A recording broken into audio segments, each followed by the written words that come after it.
Salve, salve nação alvinegra, começando mais um vídeo aqui no canal John do Timão. Então se você tá chegando agora, já se inscreve aí embaixo, deixa o seu like para fortalecer.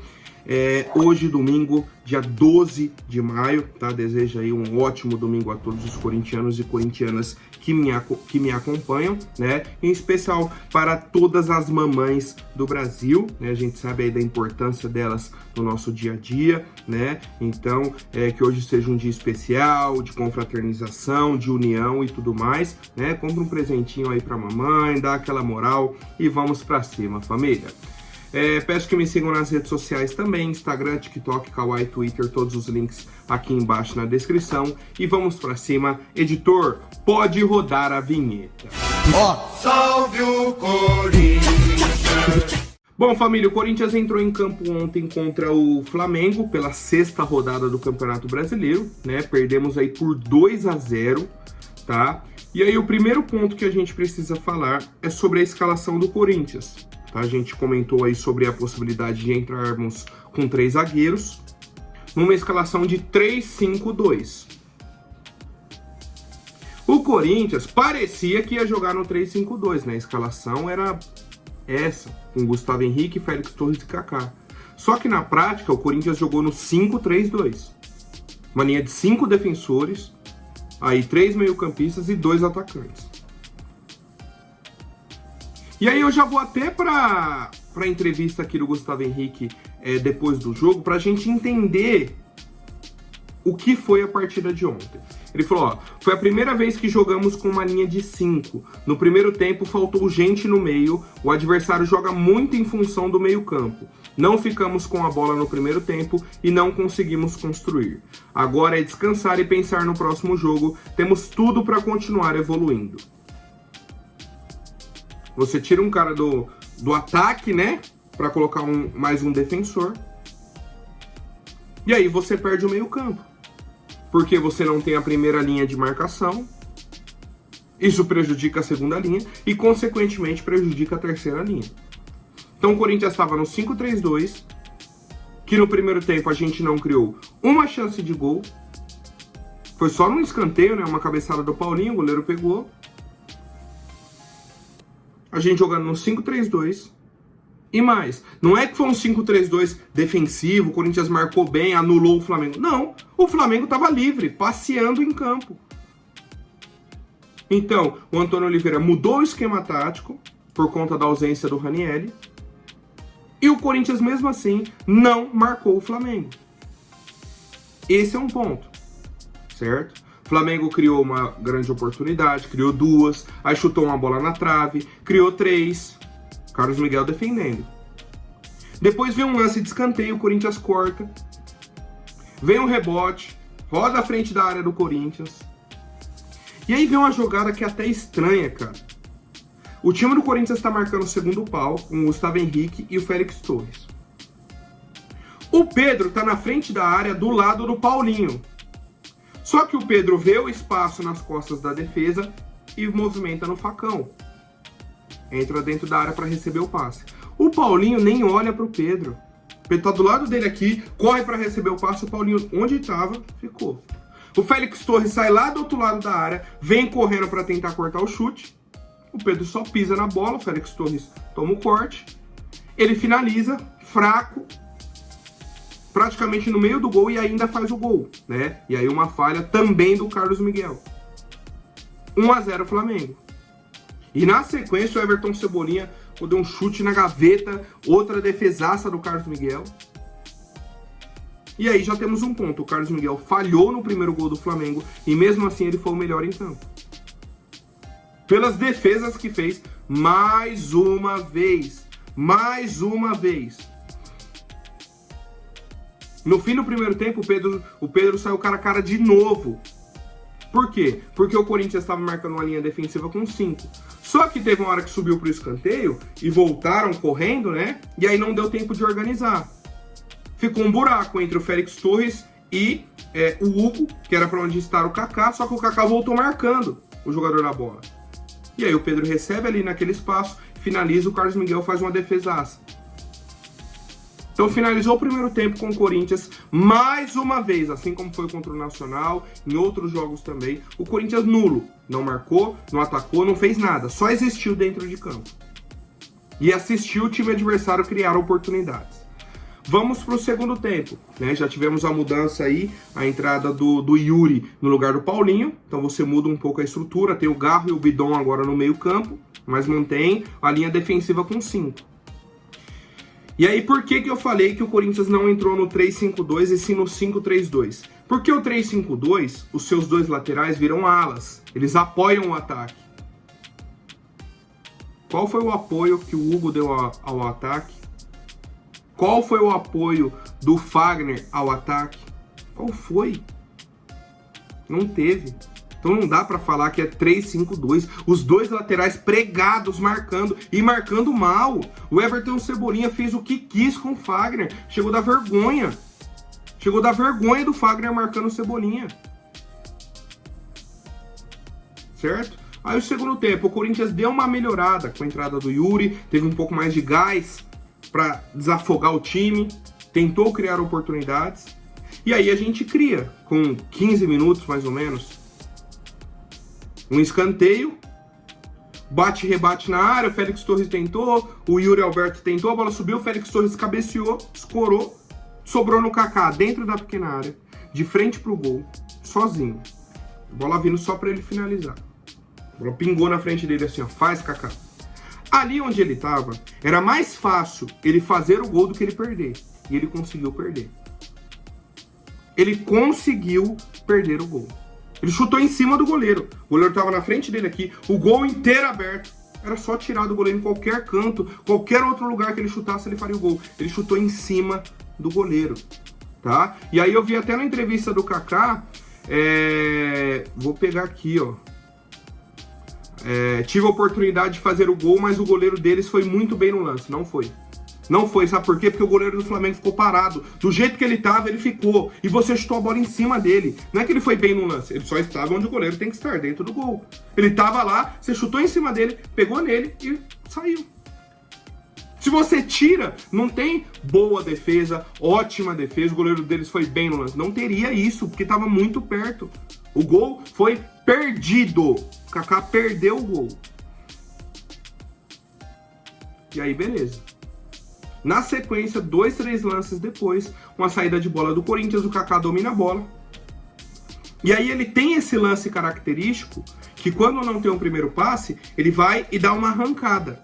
Mas qual foi o erro do Kaká? Ele deu essa primeira arrancada em cima do Gerson, ou do Lohan, não lembro agora. E ao invés de continuar, né, deu o primeiro tapa na bola e dá o segundo tapa, ele ia passar do jogador. O que ele fez? Ele deu o primeiro tapa e aí se arrependeu. Ele tentou girar em cima do jogador. Deu o primeiro tapa, encostou no cara e tentou girar. Aí foi onde o Flamengo roubou a bola, né? Ali já armou o contra-ataque. A defesa do Corinthians, obviamente, desmontada, porque estava saindo com a bola no pé. O Gerson carrega, acha o Lohan praticamente dentro da área, né? Para ele só escorar no canto e fazer o 2-0. Então, assim, no momento que o Corinthians cria uma grande oportunidade, tem a chance de empatar e voltar para o jogo, a gente não faz. Depois, erra na defesa, toma um gol e decreta aí a vitória do Flamengo, né? O Flamengo basicamente não criou grandes oportunidades no segundo tempo. Essa foi a principal. Criou e fez. Né? Uma chance, obviamente, que o Corinthians cedeu, o Corinthians que deu essa oportunidade para o Flamengo, mas eles foram lá e aproveitaram. O Corinthians não aproveitou a chance que teve. E aí vai para as opções que temos no banco. Entra Gustavo Mosquito. Aí depois rodou, ele colocou o Guilherme Biro, né, já no final do jogo. Colocou o Coronado, colocou o Léo Maná. Coronado ainda teve uma chance de cabeça, né, que ele perdeu o tempo da bola, ainda tá sem ritmo de jogo. É muito pouco, cara, muito pouco. E eu até falei na live ontem, eu quero ressaltar isso aqui, tá? Eu preciso ressaltar isso. O Kaká perdeu o gol e entregou o gol pro Flamengo. Perdeu o gol lá do Corinthians, né, e entregou o gol pro Flamengo. Só que o Kaká não é o problema do Corinthians. O torcedor precisa entender isso. O problema hoje do Corinthians é elenco. Elenco. O Corinthians não tem... Dificilmente a gente vai ter um time, né? Os 11 titulares. Na hora que a gente vai falar sobre elenco, meu Deus do céu. Meu Deus do céu, cara. Vou falar sobre 3 jogadores aqui que entraram como titulares. Fagner, uma vergonha. Uma vergonha, cara. Chega a dar dó do Fagner e você vê ele marcando os pontas da Série A. O Paulinho, que eu falei aqui a semana inteira, tá? E outra informação importante sobre o Paulinho. O pessoal da transmissão da Globo falou que o Paulinho reduziu o salário dele em 40% na última renovação. E o Paulinho ganhava R$1 milhão, que foi o contrato feito com a Townsend. Se ele reduziu 40%, ele tá ganhando R$600 mil. O futebol hoje que o Paulinho apresenta, não dá nem pra chamar de futebol, né? O Paulinho em campo hoje vale R$600 mil por mês. Pô, inacreditável. E aí, não, o Paulinho não quer reduzir o salário para renovar de novo. Não quer? Paulinho, obrigado, segue sua vida, cara. Segue sua vida. Porque o que você faz hoje em campo, qualquer jogador que a gente arrumar aí na Série A, na Série B, no Paulistão, faz melhor, corre mais. É vergonhoso assistir o Paulinho em campo. Vergonhoso pro torcedor. Vergonhoso, cara. Ele não corre, ele simplesmente não corre, ele tá andando em campo. Aí a bola cai no pé dele, ele vira e dá um passe de lado. Pronto! Aí o cara passa do lado dele, ele tenta fazer a falta e nem chega perto do cara. E mais, outro jogador, né? Falei que eram 3. O Romero, já comentei aqui. O Romero como titular do Corinthians é também uma dificuldade pra gente. É uma dificuldade. É um cara que dificilmente vai ter uma sequência grande, criando grandes oportunidades, fazendo gols e tudo mais. Só em momentos específicos. Hoje, o Romero como titular, cara, é difícil, é complicado. É bem complicado, tá? Então, assim, a gente tem problemas nas laterais. Aí sai o Ranieri, não tem o Fausto Vera, que seria o substituto imediato. Você tem que entrar com o Paulinho, porque senão é o Rian, que não é um jogador da posição, é o Guilherme Biro. É isso que eu falo de elenco. Aí você tem o Romero. Se você não coloca o Romero, você tem que colocar o Gustavo Mosquito. Não dá, não tem condições. O Giovani. Não são esses jogadores que vão colocar o Corinthians na briga por um título. Não são. O Corinthians precisa de contratações urgentes. O Corinthians precisa melhorar o elenco. Enquanto a gente continuar com essas peças, enquanto a gente achar que, não, o Fagner ainda dá, não, o Paulinho tudo bem, né? A gente vem comentando bastante sobre a questão do Paulinho. Não, o Romero o Romero é isso. É isso, então, o Romero é isso, esse que é o problema. O Romero é isso, o Mosquito é isso, esses jogadores são isso. O Yuri Alberto entrou, deu uma movimentação diferente, só que, cara, eu comentei na live também, tem alguma coisa de estranho com ele. Ele tá correndo e tropeçando sozinho. Ele não tá conseguindo parar a corrida dele, ele corre tropicando. Tem alguma coisa de errada com ele e que a comissão médica precisa ver, tá? E aí vamos para o senhor Antônio Oliveira. Eu até deixei para falar depois dele aqui. Cara, o Antônio Oliveira não tinha o Ranieri, né? Até comentou aqui, já vou pegar aqui essa fala dele, ó. Sem o Ranieri perdemos a agressividade, quem não tem cão caça com gato, por isso mudamos o esquema. Já joguei com 3, com 5, já ganhei jogos assim, não foi uma razão estrutural. Antes do segundo gol do Flamengo, perdemos uma chance claríssima, não perdemos pela parte estrutural. Cara, até concordo que não foi pela parte estrutural, mas perdemos pelo nosso time. Perdemos pelas peças que temos no elenco. Aí a gente não tinha o Ranieri. Ele, para não colocar outro volante, só que acaba colocando, ele mantém o Paulinho no jogo, só que aí coloca um 3-5-2, coloca outro zagueiro. O próprio Gustavo Henrique falou, faltou gente no meio campo. Então a parte estrutural prejudicou o nosso time. Prejudicou o ataque, porque no segundo tempo o time foi melhor. Quando você coloca o Yuri Alberto, volta a jogar com 3 atacantes. Só que ainda assim falta gente no meio campo, porque ficou o Bidon e o Garro. Os 2 alas, como eu disse, não sobem. Então não é a parte estrutural não foi um problema, porque o problema foi o Kaká perder o gol.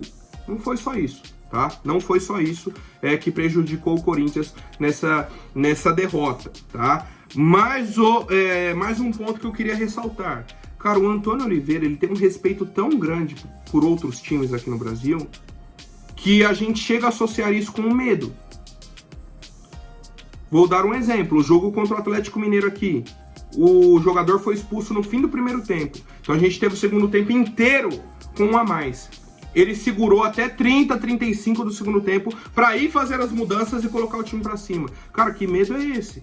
Ontem contra o Flamengo, segurou o esquema até quando não deu mais. Aí com 30, 35 ele tira o zagueiro, bota o time aí, vamos ver. Cara, que medo é esse? É o Corinthians. É o Corinthians. Até quando vai ter todo esse respeito, esse medo por outros times? Até quando? Até quando? Tá? E aí vamos para a coletiva, né, completa aí do Antônio. Ele falou, ó, se você está na frente do gol e não faz o gol, é eficácia. Portanto, não é problema de criação, né? Que questionaram o Antônio Oliveira sobre os problemas de criação do Corinthians, tá? E ele falou, ó, no último jogo contra o Nacional não tivemos uma expectativa de gol tão alta e acabamos por fazer 2. Não há jogos iguais, portanto isso não é PlayStation. Porque senão qualquer um era treinador. Temos que ser muito racionais. Acho que a eficácia é a palavra que mais se adequa a essa situação. E eu também já disse aos jogadores.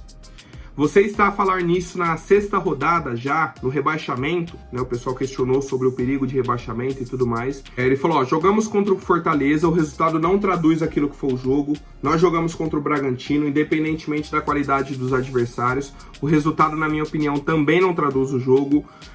Jogamos contra o Atlético Mineiro, na minha opinião, o resultado também não traduz aquilo que foi o jogo. Jogamos contra boas equipes dentro de um processo e de um caminho que nós estamos a construir quase do zero. Repare que eu nunca vou falar aqui se estou a jogar com 11 jogadores novos que nunca jogaram juntos. O futebol não é para arranjar desculpas, é para arranjar resultados. Eu estou aqui, para o jogo a jogo, pensar aquilo que é a melhor estratégia e desde já dar também uma palavra de apoio evidente, tá? E aí, cara, vou até pedir para o editor colocar na tela, o Corinthians é o time que mais perde grandes chances dentro do Campeonato Brasileiro. Corinthians perdeu 11, São Paulo 8, Bahia 8. E aí, se a gente pensar que são 6 rodadas que tivemos, o Corinthians perdeu 11 grandes chances. É basicamente 2 grandes chances que a gente perde por jogo. Basicamente. Certo? E aí, se a gente tirar o jogo do Fluminense, que a gente fez um 3-0, vamos colocar 11 grandes chances perdidas para 5 jogos. Então dá mais de 2 chances por jogo, né? Mas na média de 2 chances. Por que eu tô falando isso? Porque o Corinthians tem 6 rodadas no Brasileirão e só fez gol em apenas uma rodada, que foi contra o Fluminense. A gente estreia contra o Atlético Mineiro, não faz gol. Perde do Juventude, não faz gol. Perde do Bragantino, não faz gol. Aí ganha do Flu. Aí empata 0-0 com o Fortaleza, obviamente não faz gol. E toma um 2-0 do Flamengo, sem fazer gols. A gente só fez gol na 4ª rodada contra o Fluminense. Foi a única rodada do Brasileirão que o Corinthians fez gol. Então, entra em alguns momentos a parte de chances que a gente deveria criar mais. Só que em muitos jogos é a falta de eficácia. Contra o Galo, faltou eficácia. Contra o Juventude, faltou eficácia, que a gente perde os gols, né? Contra o Bragantino dava para empatar, o Corinthians perdeu os gols.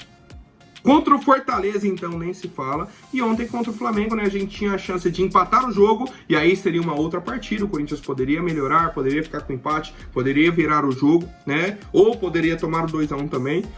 São possibilidades. Só que fica no campo da teoria, fica no campo do se acontecesse, tá? Então, sobre a partida de ontem é isso. Quero saber a opinião de vocês, cara. Mais uma vez, tá? Preciso ressaltar, o elenco do Corinthians é limitado, tá? O elenco é muito limitado, muito mesmo, tá? E a gente precisa de contratações urgentes para nossa equipe. Bom, família, agora falando sobre o goleiro Cássio, tá? Temos 2 informações e vou trazer as 2 aqui para vocês, para a gente entender a situação que acontece hoje no Corinthians. A nossa diretoria já apresentou uma proposta de renovação de contrato para o Cássio por mais um ano, né? O contrato dele encerra agora no fim de 2024. O Corinthians apresentou uma renovação até 2025, certo? mantendo aí salário e tudo mais no padrão, tá? O Corinthians quer que o Cássio continue pelo menos por mais um ano e ofereceu essa renovação de contrato, tá na mesa, basta o Cássio assinar. Por outro lado, tem a informação de hoje cedo da Rádio Itatiaia que o Cruzeiro se acertou com o Cássio.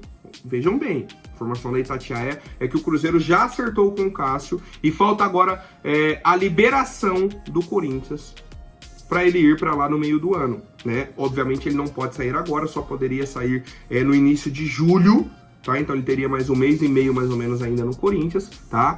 A oferta do Cruzeiro foi um contrato de 3 anos e um salário e o salário que ele ganha hoje no Corinthians, né? Tá aqui um salário dentro da atual realidade do goleiro no Corinthians, tá? E aí é isso. O Cruzeiro quer já o Cássio no meio do ano. Se o Corinthians bater o pé e falar que não libera, o Cássio pode assinar um pré-contrato e sair de graça no fim do ano. Só que, qual o valor que o Corinthians vai pedir para liberar o Cássio agora no meio do ano? Entendeu? Acho que vai ser uma liberação assim, não, então beleza, vou liberar você para ir pro Cruzeiro e já era. O que o Corinthians pode fazer? O Corinthians deve dinheiro ao Cássio. Pode falar, então vamos fazer o seguinte, posso liberar o seu contrato aí para você ir pro Cruzeiro, só que a partir disso o Corinthians não te deve mais nada. Pode ser? Pode ser uma negociação que o Corinthians possa fazer com o Cássio. Mas é isso. O Corinthians quer a renovação do goleiro, né? Já apresentou a proposta na mesa. Só que o Cruzeiro tem uma proposta de 3 anos para o Cássio e um plano de carreira, né? No sentido da titularidade. Certo? Então, o Cássio está aí com essas duas opções na mão e a gente vai acompanhando aí as demais novidades sobre essa situação. Certo, família? Por hoje é isso. Amanhã eu volto com mais novidades sobre o nosso Coringão. Até mais, um forte abraço e vai Corinthians!